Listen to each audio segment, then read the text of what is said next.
everyone. So this is my finalized project work which was approved by my supervisor और इसको मैंने by the end of May submit कर दिया था IGNOU headquarters and अभी तक मुझे नहीं आया इसका वाइवा का मेल तो बट आई एम होपिंग कि मुझे by the end of this month जुलाई में आ जाएगा क्योंकि आई थिंक 2 महीने लगते हैं वाइवा कॉल आने में। नाउ मूविंग ऑन टू कैसे प्रोजेक्ट वर्क बनाना है, तो प्रीवियस वीडियो से ये तो क्लियर हो चुका था कि सिनॉप्सिस कैसे प्रिपेयर करना है। अब उस प्रोसेस के कंप्लीशन के बाद अब ये प्रोजेक्ट वर्क बनाना है। तो जो हमारा गाइड है प्रोजेक्ट वर्क का, उसमें भी मेंशन्ड है कि क्या लेंथ होना चाहिए प्रोजेक्ट वर्क का। तो उसमें दिया है कि 15,000 से 20,000 वर्ड्स के अराउंड बनाना है, 50 टू 60 पेजेस। तो मैंने उसी के अराउंड बनाया था।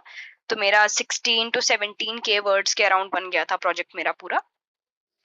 इस प्रोजेक्ट को बनाने के लिए सबसे पहले तो मैंने इसका एक आउटलाइन तैयार किया था कि क्या-क्या सब सेक्शंस होने चाहिए, क्या-क्या चैप्टर्स वगैरह बनाने हैं इसमें। उसके लिए मैंने पहले तो काफ़ी सारे इसी टॉपिक पे, जो मेरा टॉपिक है ग्रीन रेवोल्यूशन, इस पे मैंने थोड़े बहुत रिसर्च पेपर्स देखे थे गूगल स्कॉलर पे और फिर उसके बाद मैंने देखा था क्या-क्या इम्पोर्टेंट चैप्टर्स इसमें ऐड हो सकते हैं और फिर मैंने उसी हिसाब से जो है एआई का यूज़ किया था। मैंने चैट जीपीटी और क्लॉड एआई दोनों का यूज़ किया था चैप्टर्स देखने के लिए कि कौन-कौन से मुझे लेने चाहिए। तो जो-जो सजेस्ट हुए थे एंड ऑल दैट, उस हिसाब से मैंने देखा था कि मुझे कौन-सा लेना चाहिए चैप्टर, कौन-सा स्किप कर देना चाहिए। उसके अकॉर्डिंग आप लोग देख सकते हो और अपने आप ही आपको एनालाइज़ करना है। मैं दिखा देती हूँ, मैंने ये चैप्टर्स लिए थे। ये मैंने चूज़ किया था कि मुझे कौन-कौन से लेने हैं वगैरह। तो अपने-अपने थियरी के हिसाब से आप लोग देख लो कि क्या-क्या आपको सूटेबल लगता है। फिर उसके बाद list of tables and figures का इसमें एक पेज बनाया था मैंने।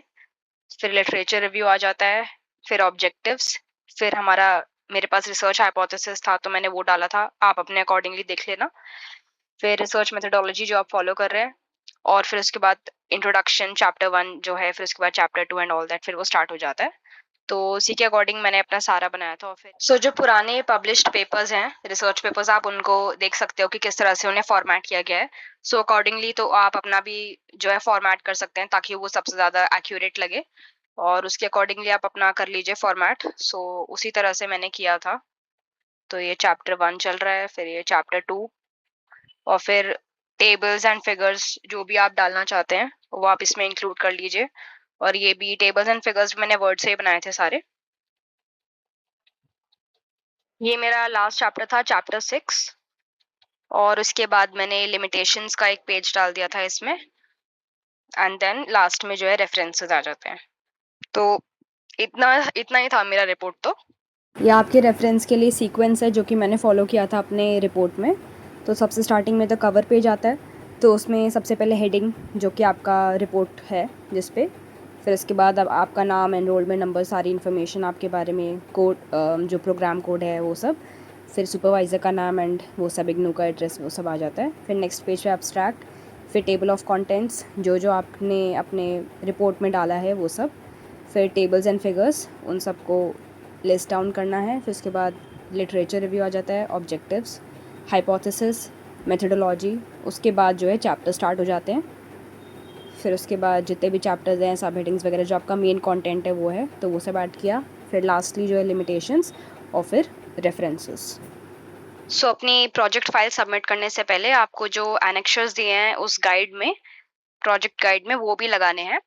इसमें जो ये एनेक्शर ए है, एनेक्शर बी और ये सी, ये तीनों जो हैं लगाने हैं आपको। इसमें सुपरवाइजर का सिग्नेचर वगैरह भी चाहिए, सारी डिटेल्स जो हैं भर के आपको ये तीनों भी लगाने हैं एनेक्शर में। और इनकी कॉपीज भी रखनी है अपने पास, फोटो खींच के या फिर फोटो कॉपी, कुछ भी आप रख सकते हो अपने पास क्योंकि ये सबमिट हो जाएगा वहाँ पे। और इसके साथ जो हमें सिनॉप्सिस मिला था अप्रूव होके, वो भी लगाना है उसमें, ओरिजिनल जो है, और उसकी फोटोकॉपी भी अपने पास रख सकते हो जस्ट इन केस, रेफरेंस के लिए अपने। और उसके अलावा अपना फी रिसीट भी लगाना है जिसमें कि लिखा होगा कि आपने फीस पे कर दिया अपने प्रोजेक्ट वर्क का, तो वो भी अटैच करना है उसमें। ये जो 3-4-5 चीजें हैं, इन सबको भी अपने प्रोजेक्ट फाइल में लगा के देना है।